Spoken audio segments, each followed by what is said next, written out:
Today we are going to start a new topic, electrostat. So let's start.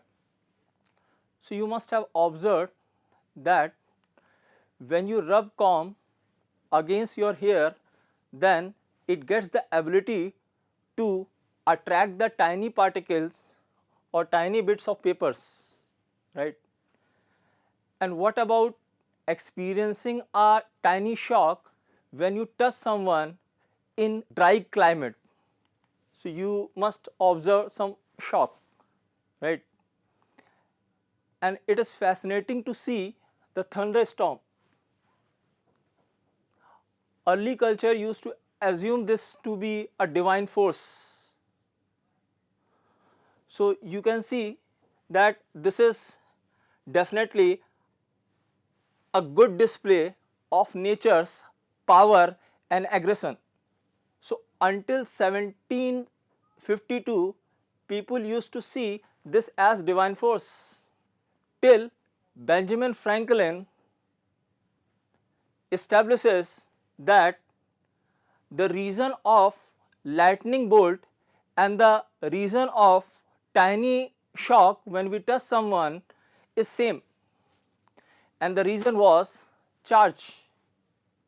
So charge is nothing but another property of matter like mass.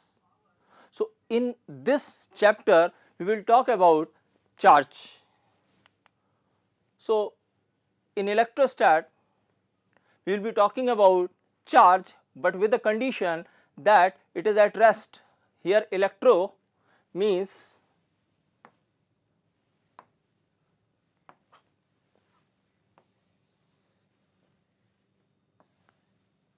charge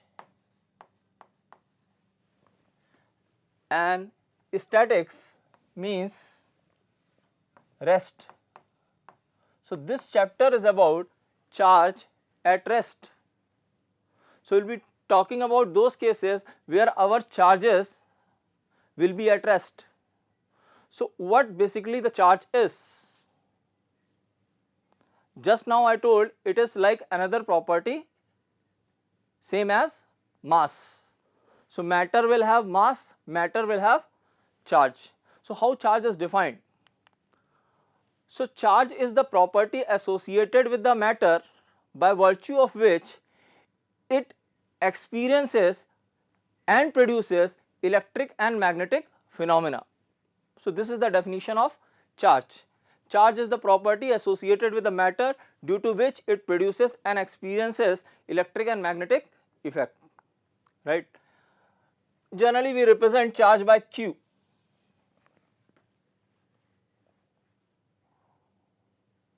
So like mass, charge is also scalar. Charge is a scalar quantity, and any physical quantity we will measure in some unit, and that SI unit for electric charge is coulombs. So charge is one property of the matter like mass. In whole 11th we talk about the mass. Now we will talk about the charge under different circumstances. See, charge at rest, then it produces electric field or electrostatic field. When it moves with a constant velocity along with electric field, it also produces magnetic field. So when charge is at rest, we observe electric phenomena and the field around it is called electrostatic field. When charge starts moving along with that field, it also produces the magnetic field. And then we will see later what happens when charge accelerates. So accelerating charge particle produces electromagnetic wave that we will see later, but for time being our discussion is only for those situations where charge is at rest, electrostatic, right. Now property of charges, like mass, charge will have some property. Let us see. So there are basically two types of charges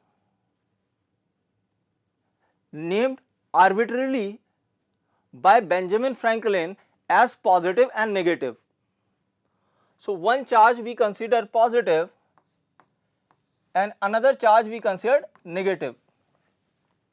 These are the two names arbitrarily given by Benjamin Franklin. Negative here does not mean that something less, or positive does not mean that something more. Or I cannot say that plus 2 Coulomb charge is more than minus 2 Coulomb charge. Here plus and minus sign just indicate that they are two different type of charges, right. So two type of charges, positive and negative. Instead of naming AB or XY, it is named as plus and minus by Benjamin Franklin, right. So this is the first property of charge. Let's see next property. Charge of same sign repel one another and charges of opposite sign attract one another. Similar charge will repel each other and unlike charges will attract each other. That means if I have positive charge or negative charge, these charges when released they will try to fly apart. So this will try to move this way and this will try to move this way when they are released. Similarly negative charge, they will repel each other and when released they will try to fly apart.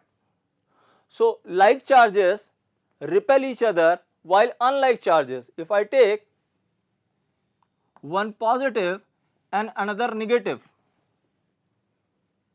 one positive charge, another negative charge, if I release they get attracted. So unlike charges will attract each other, like charges repel each other, unlike charges attract each other. This is the another property of charges. So first property, there are two types of charges. Second property, like charge will repel, unlike charge will attract each other. Now let's see next property. Electric charge is quantized. What do we mean when we use the word quantization? That means the charge on any object, if I take any object and say the charge on the object is Q, we say it is integral multiple of charge on electron. Here n can assume plus minus 1, plus minus 2, plus minus 3, so on. So n can be positive negative 1, positive negative 2, positive negative 3. It cannot assume any value like 1.2 or 1.6. So as it assumes all integer value, we say that charge is quantized and charge on body is an integral multiple of charge on electron. Charge on electron is the least possible charge available in isolation. Here I am not talking about the quarks which will be having charge less than this one, like plus 2 e by 3 and minus e by 3, up quark, down quark. I am not talking about all these particle, all these elementary particle, because they don't exist in isolation. So here our focus is only on electron because it can exist in isolation, right. So we are not talking about the quarks here.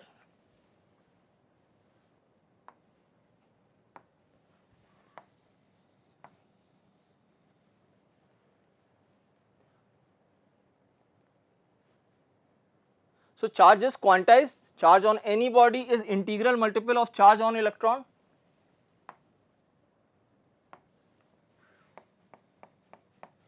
It can be a positive charge, it can be a negative charge, right. So that is why we can have plus or minus 1 or plus or minus 2. So if we give 2 electron to a neutral body, if I give 2 electron to neutral body, then charge on this one will be minus 2e. It will be having excess of 2 electron.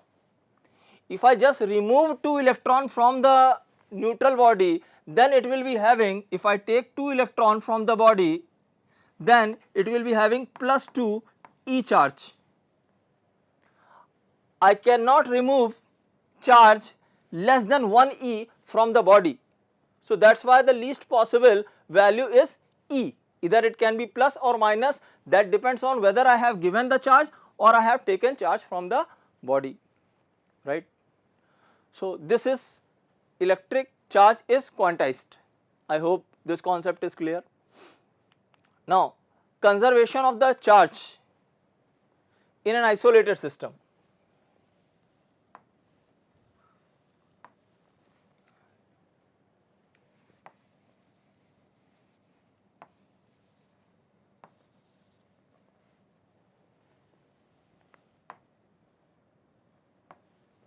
See,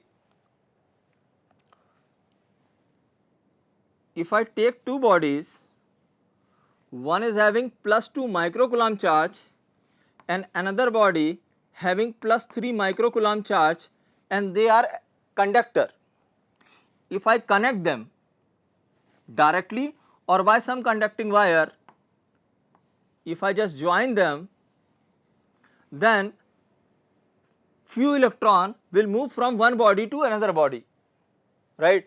And finally what happens, this system, say this body is having charge Q1 and this body is having charge Q2.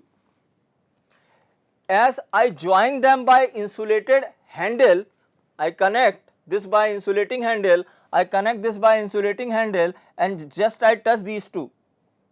That means there cannot be any outflow from this system. So I am considering this as system, and there is no outflow from the system, charge will just flow from one body to another body. This system is called isolated system.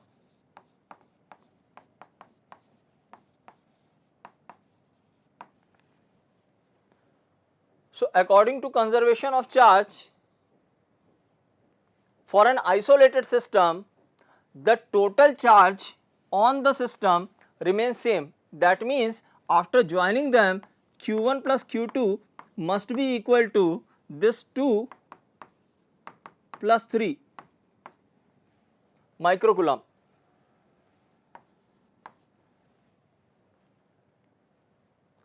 That means you cannot create net charge or you cannot destroy net charge. You can create charge, you can destroy charge, but you cannot create net charge or you cannot destroy net charge. In pair production and annihilation process, we get and we destroy charges, but the net charge on the system remains same, right. So net charge cannot be produced or cannot be destroyed, or I can say on an isolated system the net charge remains same. So I hope these property of electric charge is clear. Let us move to other properties. Electric charge is a relativistic invariant. What does that mean? See,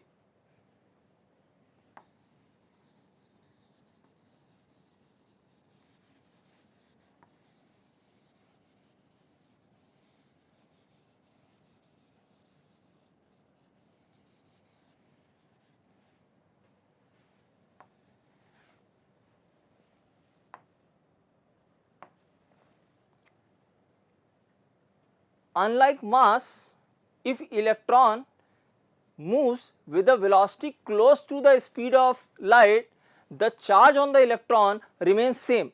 This is called relativistic invariant. So from special relativity, we know that mass is given by m naught divided by under root 1 minus velocity divided by c whole square. So mass, energy, these all are relativistic variant.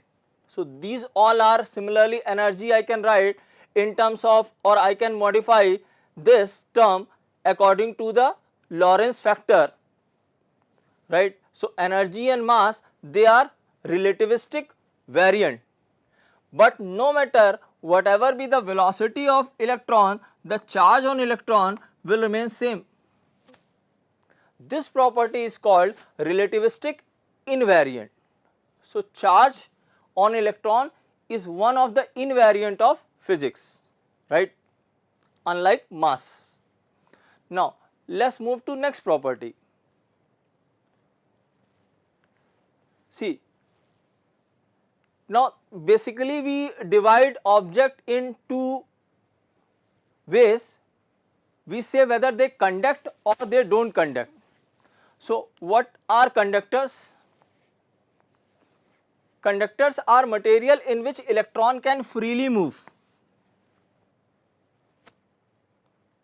Electron can freely move, those materials are called conductor, while insulators are the material where electrons hardly flow. Similarly, we have another type of material which is called semiconductor, that we will talk later, but for time being, where there is no possibility of movement of charge from one body to another body, when body is not allowing charge to flow, we put them in the category of insulator, and when they able to move their charge or they can accept the charge, we put them in the category of conductor, right. Now, let us move to next one. The method of charging, how we charge the body. We are talking about the charge, how we can charge a body. So, normally in our first slide, I said कि when you rub comb against your ear, then comb gets the ability to attract the tiny bit of papers, right. So, by rubbing you can charge. So, when you rub comb against your ear, then comb gets the charge, right. So, first thing, or by first rubbing we can make the body charge. For example, when you rub glass rod against silk, then silk get negatively charged while rod get positively charged. So, rod gets positively charged and silk gets negatively charged. The body, one body is getting positively charged and another body is getting negatively charged is only because of the difference of electron affinity of one of the body. If electron affinity of one of the body is more, then it will get the charge. So, it is a matter of electron affinity that which body will get positively charged, which body will get negatively charged. So, by rubbing we can charge body, right. Now, next one, by contact. Just now I gave the example that one body or one conductor carrying plus 2 microcoulomb charge and another one carrying plus 3 microcoulomb charge. When you touch, then electron from one body start moving towards another body, and the process keep happening till the potential of both body will become same. Again they will be under electrostatic condition, and finally this body will have Q1 charge and Q2 charge, right. So, I can charge body by just touching. For example, if our second body is not having any charge, assume that this is a conductor which was not having any charge and we put conductor having charge in contact with the first one, then the first one receives the charge from second one. The first one start receiving the charge from second one until again electrostatic condition is achieved. So, we can charge a body by touching another conductor to the body. So, by contact we can charge a body, right. So, by rubbing, by touching, by induction. So, in case of induction we don't touch first conductor to second conductor. By induction we can charge the another object. So, without touching we can charge another object. the process of charging by induction we will see later, but for time being, even without touching, we can charge this body, and that process is called conduction, right. Later we will talk about this one when we will talk about conductors. Now, charge by thermoionic emission. So, if you keep heating the body, electrons start coming out from the body, and that process is called thermoionic emission. So, you can also charge the body by just heating it up. So, as electron keep going out of the body, body will get positively charged. So, this is one way of charging. Another way, photoelectric effect. When a metallic substance is exposed to light or radiation of frequency larger than critical value, then what we observe that electron start coming out from that metallic substance. This is called photoelectric effect. So, you keep body in radiation, if frequency is larger than a particular value or a critical value, then we observe the emission of electron, that is called photoelectric effect. So, by this way we can charge the body. Another one, charging by field. So, if you keep the body in very high intensive field, so highly intensive field, if we keep a body, then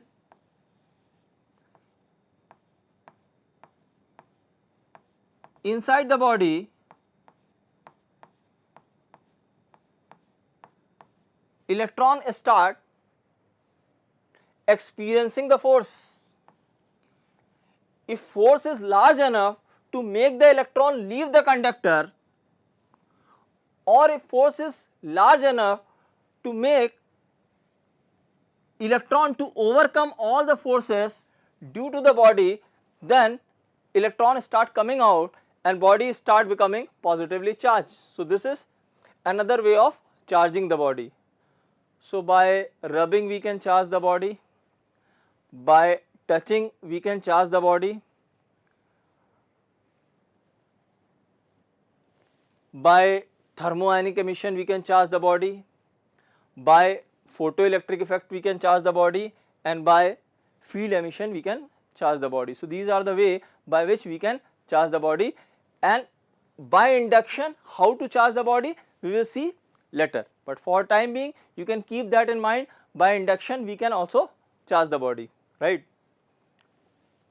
It was Coulomb who provided the relation between that force of interaction, and according to Coulomb the electrical force of interaction between two charges at rest is directly proportional to product of their charges and inversely proportional to square of separation between them.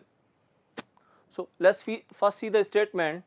The electrostatic force of interaction, it might be attraction, it might be repulsion, depending on whether we have similar charges or we have like charges or we have unlike charges, between 2-point electrostatic charge at rest is directly proportional to product of charges and inversely proportional to the square of separation between them, and that force acts along the line joining. During revision of gravitation I told you, when force acts along line joining, then it is called central force. That means Coulomb's force is central force. This is also following inverse square law. This is also following inverse square law. This is central force, right. So, Coulomb was the first one to provide the magnitude of the interaction between 2-point charges. So, if I write this in mathematical form, interaction between two charges in mathematical form, then the force of interaction is given by product of magnitude of their charges and inversely proportional to square of separation between them, and this is proportionality constant 1/4 pi epsilon naught, right. Now, what is this? This is called epsilon naught, epsilon naught, and the value comes 8.85 into 10 to the power minus 22, unit is Coulomb square, Newton power minus 1 meter square, right. If you substitute this value here, if you substitute epsilon naught here, then this value comes 9 into 10 to the power 9. If you substitute this value here, then this whole value become 9 into 10 to the power 9. So, better you remember the whole value of this expression 9 into 10 to the power 9. This epsilon naught is called permittivity of free space. Later we will see what is the meaning of that when we will be talking about dielectric, right. So, if two charges are kept in vacuum, the force of interaction is given by this expression. If both the charges are positive, for example, this is positive and this one is positive, then this force of interaction from the property of charge is repulsive. So, the force will always along the line joining, if they are similar charges or like charges, it will be away. If I make another charge negative, so let this be negative charge,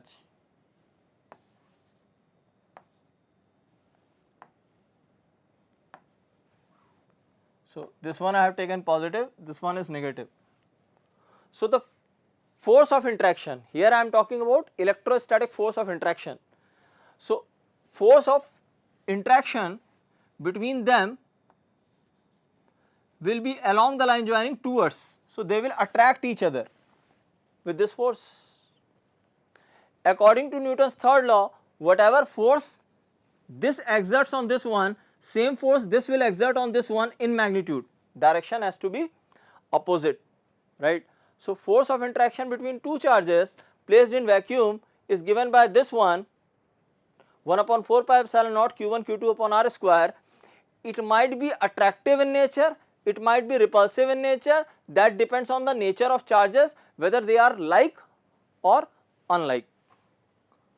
I hope this point is clear. Now, what if instead of vacuum,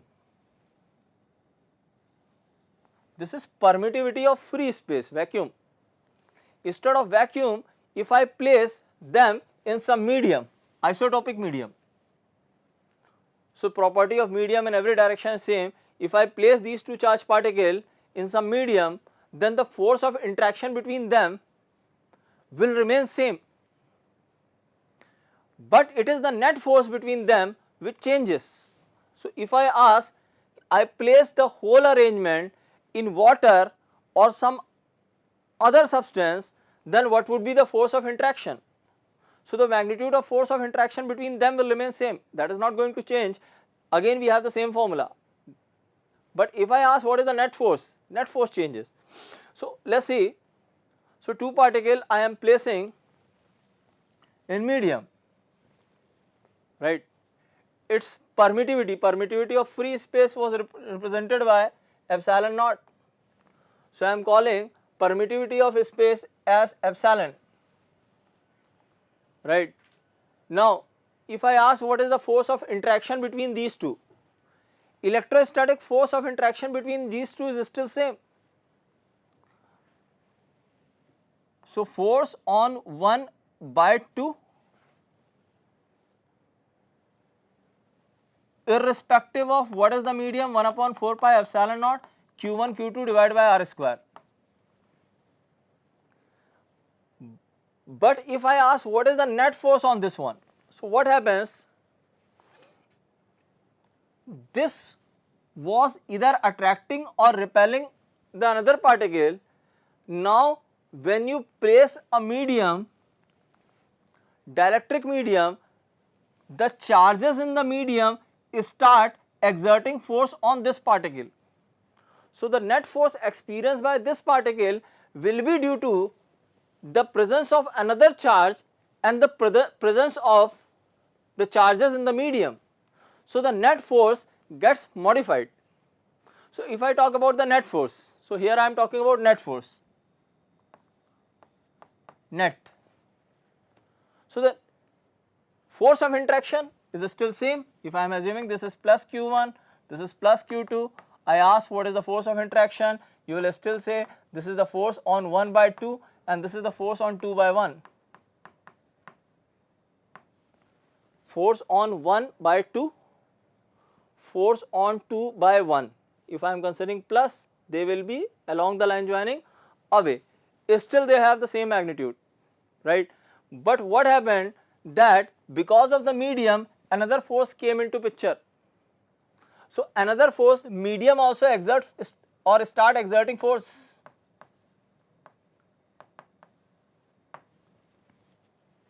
Force exerted by medium.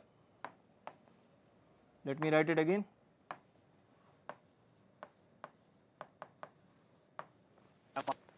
So as medium also exert force, then the net force we are talking about, that is F12 minus, because I have already considered the direction, F12 minus F medium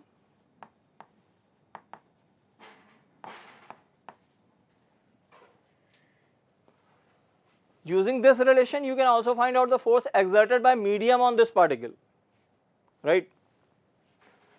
Now let us get back to the net force. I hope this point is clear. No matter whatever be the medium these particles are, if I just ask what is the force of interaction between the particle, that is not going to change.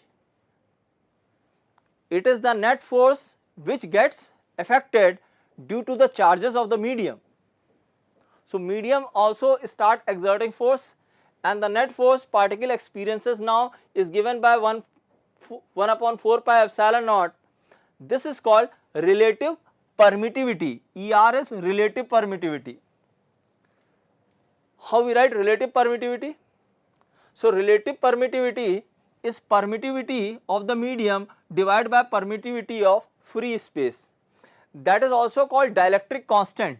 This is also called relative permittivity, is also called dielectric constant.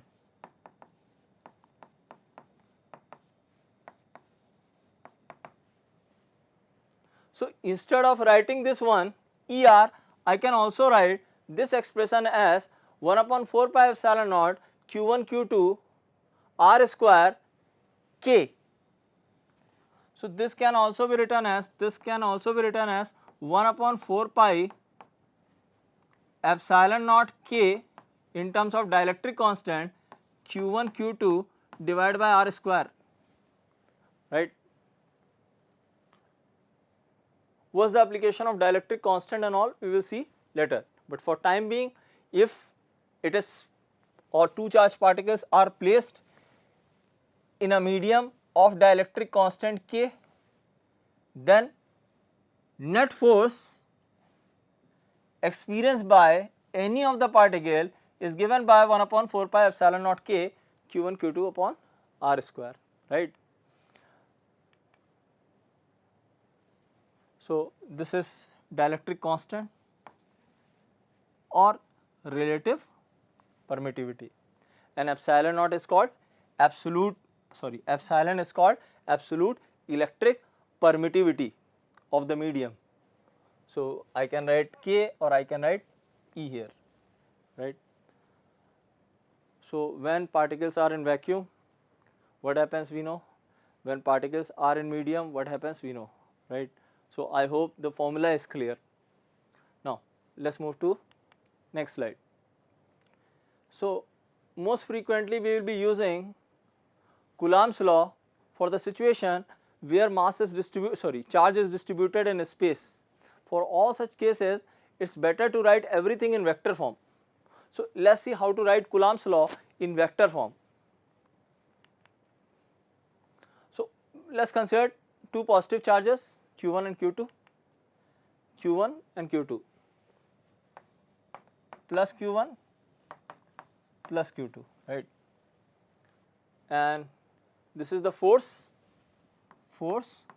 on 2 by 1 and this is the force on 1 by 2 along the line joining away, right. If I want to write this force in vector form, the requirement is this force in vector form. So, I want to write force on 2 by 1 in vector form. I just need the magnitude that we have just discussed, and then I need direction, right. To write in vector form, I require magnitude and direction. Now, you can see the direction of the force is along the direction of position vector of second particle with respect to first one. So, with respect to first one, the position vector of second one is r position vector of second one with respect to first one. So, in this direction I require unit vector. So, that unit vector can also be written as r21 cap. So, this direction is same as the direction of r21 cap. So, this can also be written as f21 vector magnitude and r21 cap, and this one is nothing but 1 upon 4 pi epsilon naught q1 q2 divided by r square. Okay, let us see.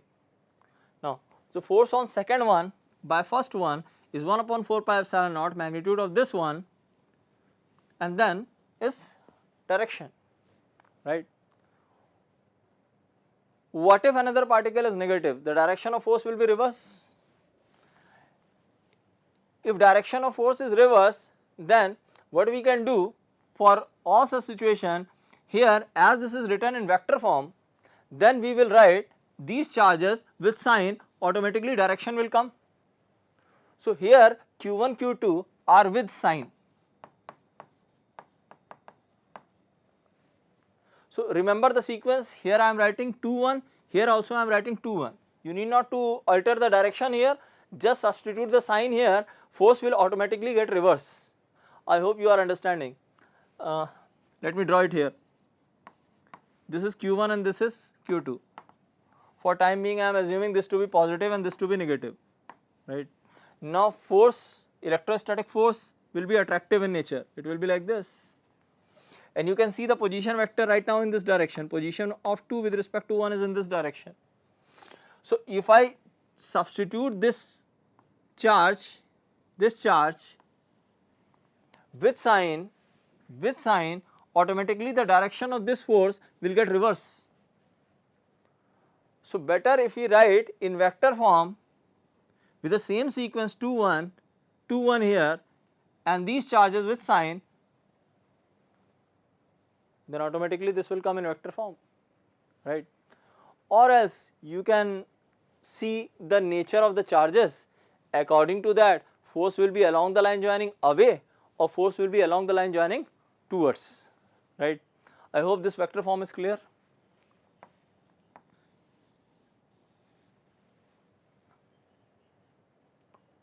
So, when particles are distributed over plane, particles are distributed in 3 dimension, and we want to find out the net force on one of the particle, then we can write everything in vector form and we can vectorially add, right, because force is a vector quantity, we need to add them vectorially. So, better you write everything in vector form, then it will be easy for us to add, right. Now, let us see one example.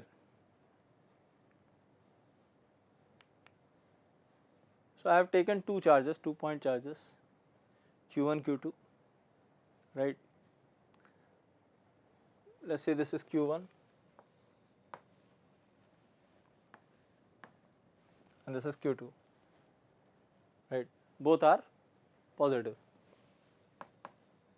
So, I am taking both the charges positive, and I just want to place one more particle so that all three will be in equilibrium. So, one thing is sure that if I place charge somewhere here, another charge somewhere here, then this will be exerting force on this one along the line joining, and this one will be exerting force on this one along the line joining. These two forces cannot balance each other unless until they act on the same line. So, I need to place this particle on the line joining these two particles, then only force can come in opposite direction, and then only resultant can be 0. So, from this analysis at least we got idea ki where to place the particle, right.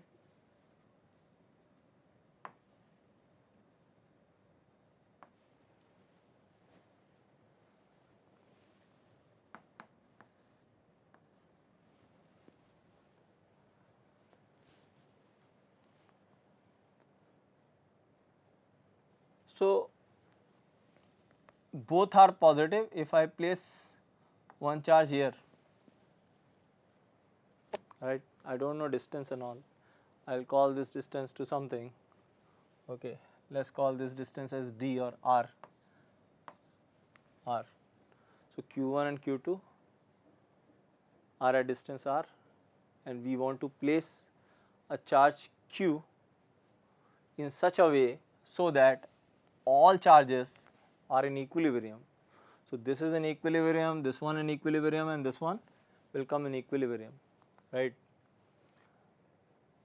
So, as both are positive, this will be producing, or this will be having force in this direction, and this is having force in this direction. They may cancel each other at some point between these two charges. That is why I have kept the particle there. If I keep the particle somewhere here, then you can see this is positive, and this being positive, this will exert force in this direction, and this will also exert force in the same direction. Now, particle cannot be in equilibrium. If you think, if we place negative charge particle, let us take negative charge particle, right. Instead of positive charge particle, let us keep some negative charge particle there.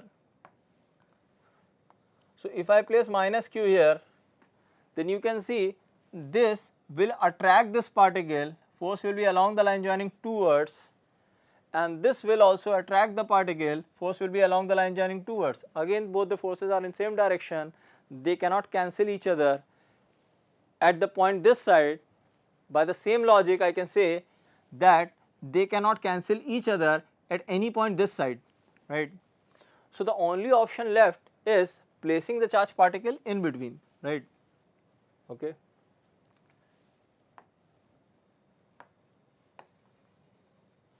So, I place it here.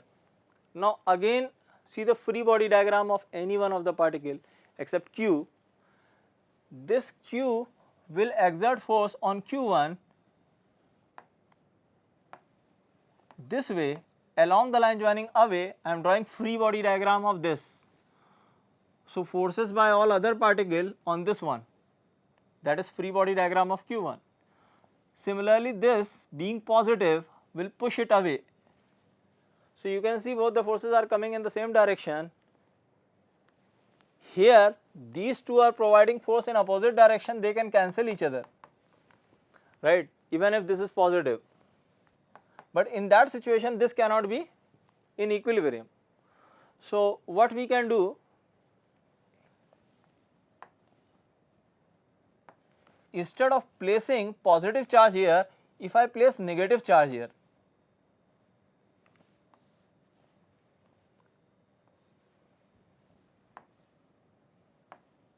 if I place negative charge here, then force by this one on this one will be in this direction, and force by this one on this one will be in this direction, they may cancel each other. Now, for this situation, look at this one, this q1 will attract q and this q2 will attract q, they can cancel each other. So, minus q can be in equilibrium, this q1 can be in equilibrium. Similarly, this minus q will attract this one, while this plus q capital Q1 it will repel this one, these two can cancel each other. Now, every element of the system can be in equilibrium, only thing we require is where to place the particle and what should be the magnitude, right? That is the question. I hope question is clear. And how we got the location where to place the particle, this is also clear, logic is also clear, right? Now let us solve the problem.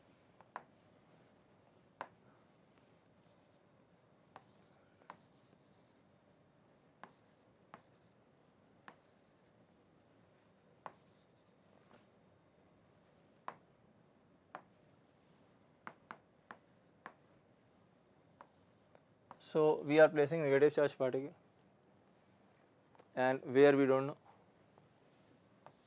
let this be x, okay. So this remaining will be r minus x.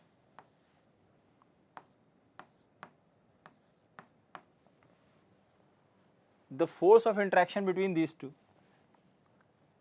we know from the principle of superposition that the force of interaction between two particles remains unaffected by the presence of another, that we have seen in gravitation, that force of interaction between two masses is independent of presence of any other mass. Same logic, principle of superposition we are using, so the force of interaction between these two is independent of presence of this one. Similarly, force of interaction between these two will be independent of presence of this one. So we can safely write the force in this situation also, that the force is given by Q1. Now I am just writing the magnitude because direction I have already considered. This will exert force in this direction and this will exert force in this direction, right. So both must be equal. I am just equating the magnitude. I am not writing in vector form, right, because situation is simple. Directly I know the direction, I can directly write. So Q1 Q 1 upon 4 pi epsilon naught. One more thing. Instead of every time writing 1 upon 4 pi epsilon naught Q1 Q2 divided by r square, from now on we will write this as some constant. You can write C, A, B, whatever you want. Let us write as K, Q1 Q2 upon r square. Do remember that we added one K here, that was dielectric constant. Here I am calling this as K, and that too small k, not capital K. So do not get confused between this capital K and this small k. This small k stands for 1 upon 4 pi epsilon naught, whose value is 9 into 10 to the power 9, and dielectric constant must be written here, right. So I hope this k and this k is clear, they are different. So from now on I will be using directly this format, right, this format.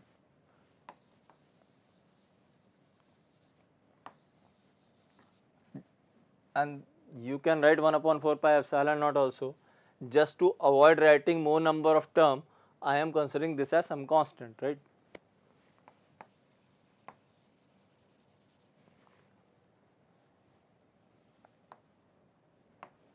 See,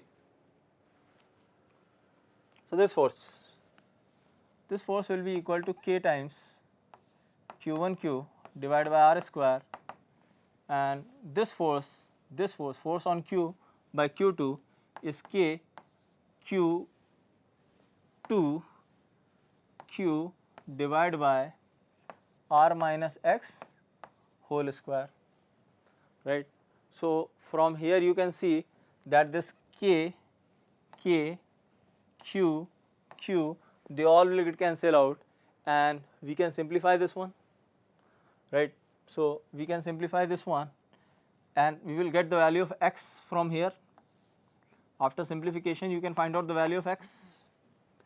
Now after getting the value of x, we can also find out what should be the magnitude of charge. Sign we got by logic, position we got by expression.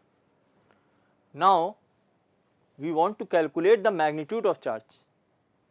So when I am considering free body diagram of this one, this q and q gets cancelled out. That means to get small q, if I consider the free body diagram of this one, say this capital Q2 will exert force on Q1 line joining away because both are positive, right. And this will attract this one in this direction. So, if this is in equilibrium, these two forces must be equal. So, next equation I can write is K Q1 Q2 divided by separation is R square. This magnitude of force must be equal to this magnitude of force, that is K Q1 Q divided by x square. So, after getting the value of x, when you substitute in this equation, then you can find out the value of Q2. So, I hope now you can simplify, you understood the concept. After simplification you will get this, x is equal to under root q1 divided by under root q1 plus q2 into r, and q as it is coming negative, minus sign is there, q1 q2 in bracket under root q1 plus q2 whole square. I hope procedure is clear. Let us see one example based on the same concept.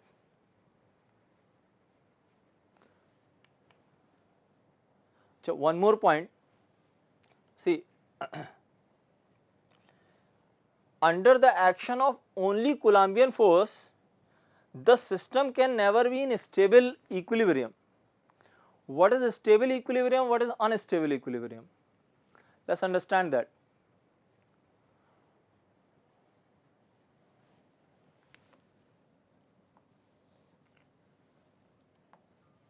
So, if I take two similar charges, we are going to understand the meaning of stable equilibrium, then I will come to this statement again, stable equilibrium, right.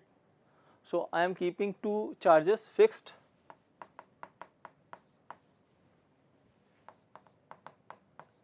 So, this charge, they are fixed, and at the middle,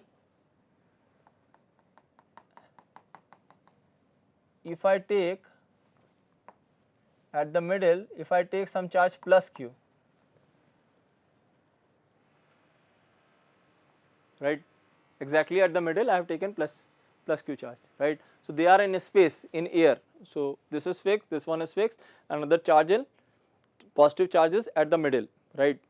So, right now the forces by this one and this one, they are getting balanced because these distances are same, charges are same, this is balanced, it is an equilibrium, right.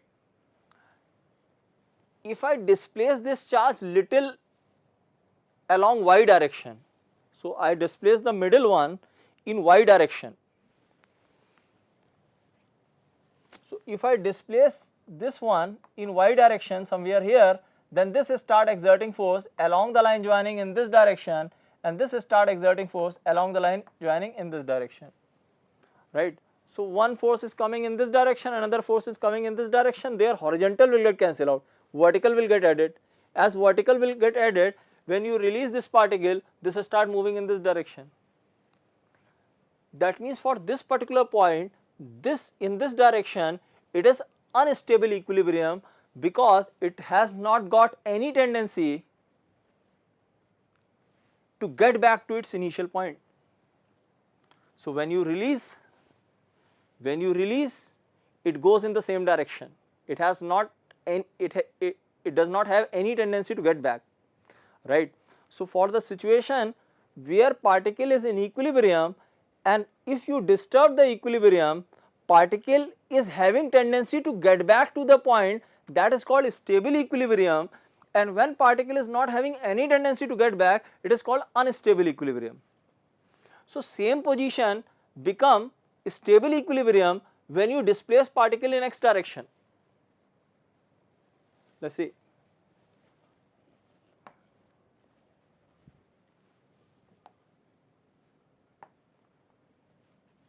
So, I will erase all this, you simplify, you will get these two, value of x and the magnitude of q, right. Now, I am explaining what is the meaning of stable and what is the meaning of unstable equilibrium.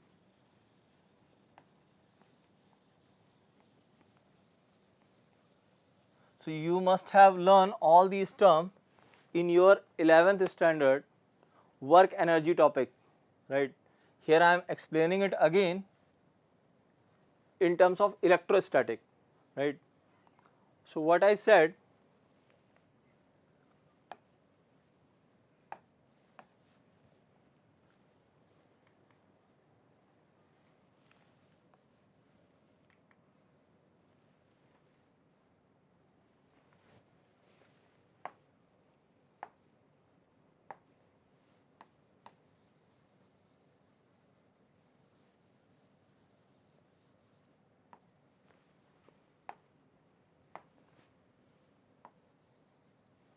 see,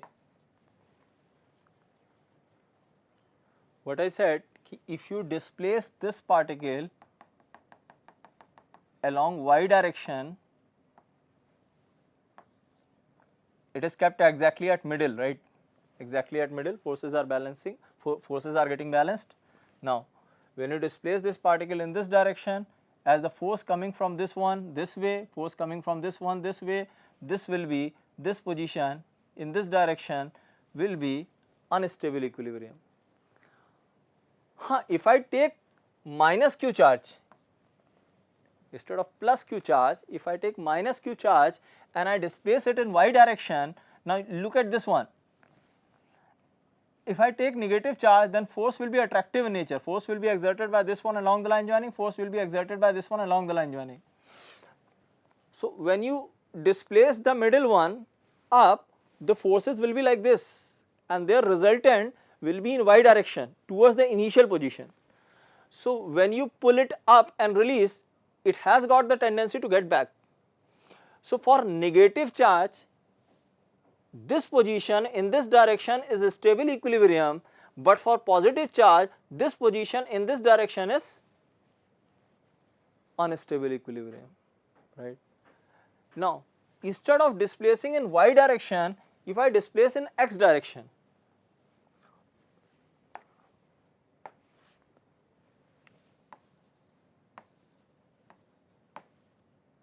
let us take positive charge first, right?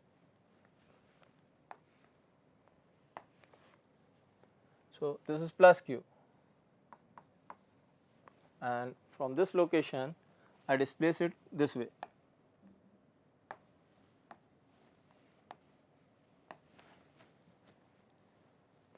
Now this is q, q and I displace along x direction, either in this direction or this direction. I have taken plus small q charge. Now, when it was here, forces were getting balanced.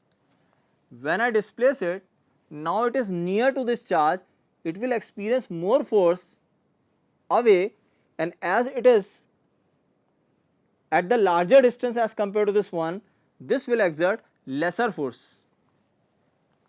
That means when I displace this particle in this direction, net force start coming towards the initial equilibrium position. So resultant of this force and this force now in this direction, and it has got ability to get back to the initial equilibrium point. So for plus q, this direction is a stable equilibrium. For plus q, this direction is unstable equilibrium. I will write it here. So this direction, if you displace plus q, this will be unstable.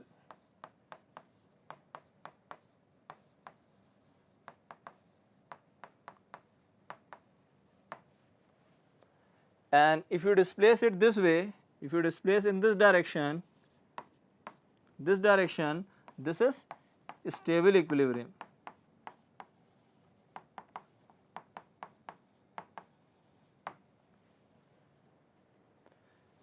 And if I take negative charge here, then this becomes stable equilibrium, because when you displace the charge, it will have tendency to get back.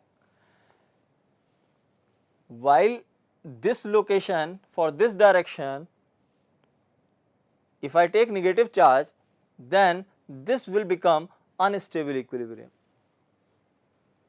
So basically there are three types of equilibrium: stable, unstable and the neutral equilibrium, right.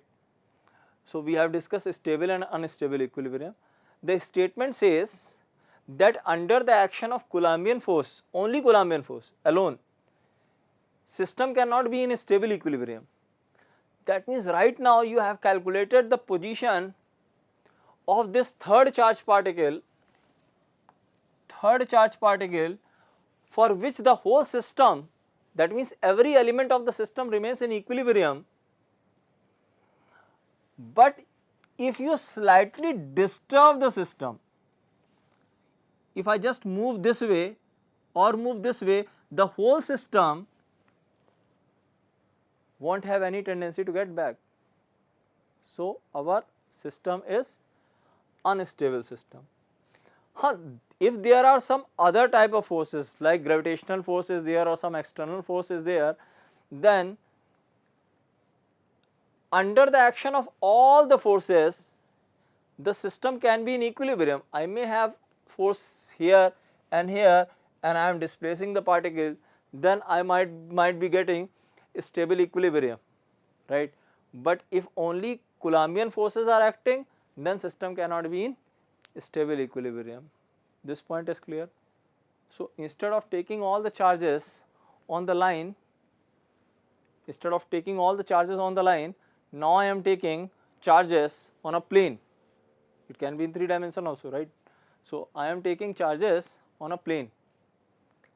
Let's take this example. Find Q for equilibrium of the point charges, right. So what's the value of Q? To have equilibrium of these charges, you can see that there is no issue of stability of plus Q, right, because this one will exert force along the line joining this way. Similarly, this one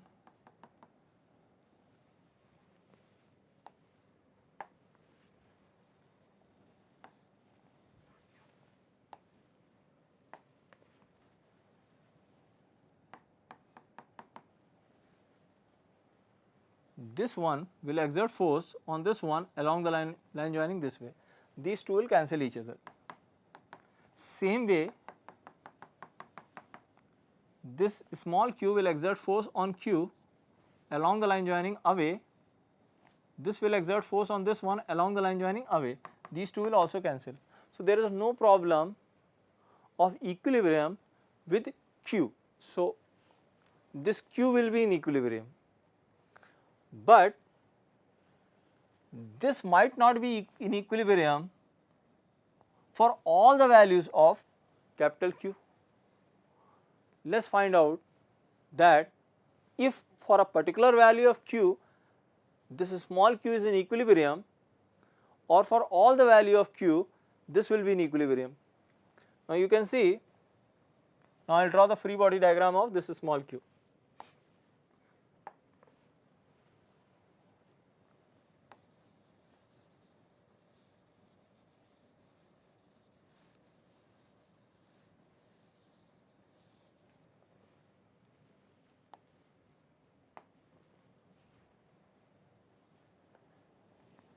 This q will exert force like this. This q will experience force due to this one this way, and this q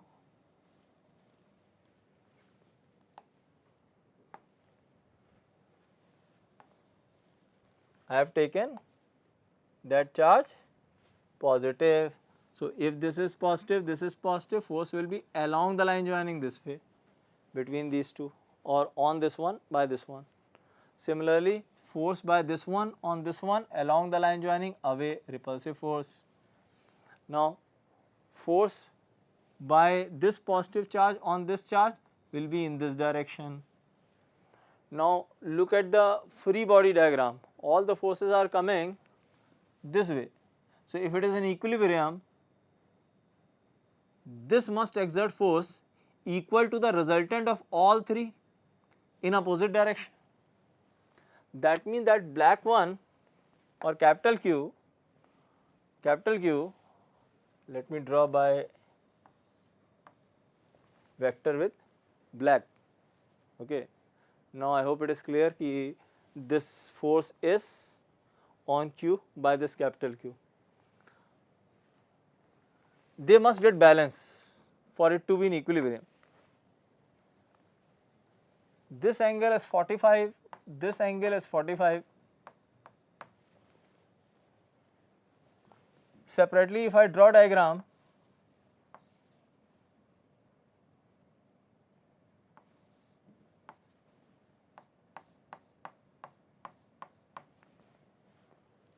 let's call F, same distance here and here, forces will be same, as distance here is different, let's call it F dash, and I will call this as F double dash, right. So,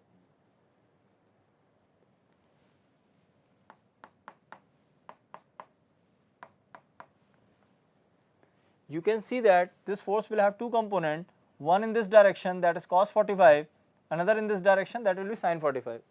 So, this can be divided, this force can be divided in two directions, this way and this way.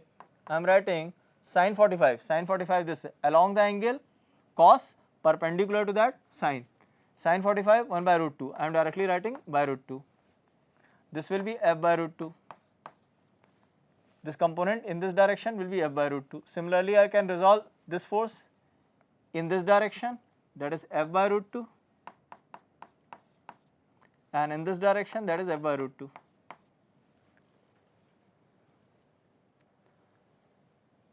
And this one is f double dash.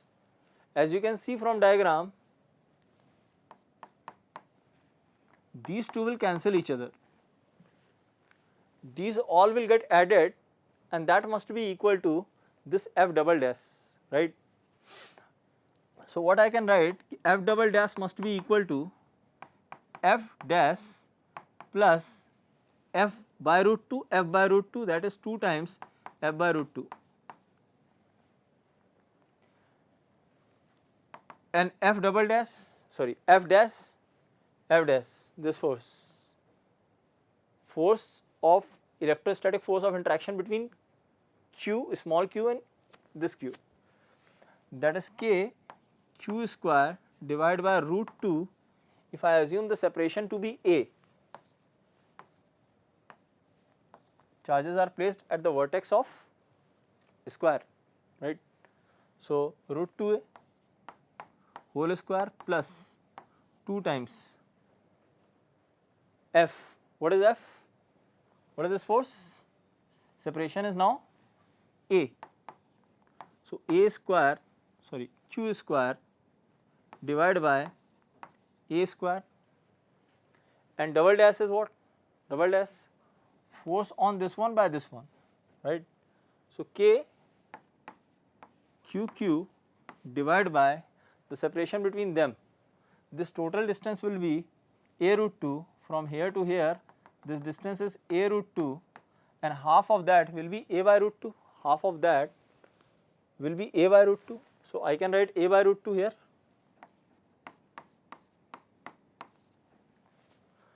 This k get cancel out, even a square will get cancel out. You can rearrange all these terms, and when you simplify, then you will get q is equal to minus small q 2 under root 2 plus 1 divided by 4. That means, for this particular value of capital Q, this system will be in equilibrium. What type of equilibrium? We have already discussed, unstable equilibrium, right.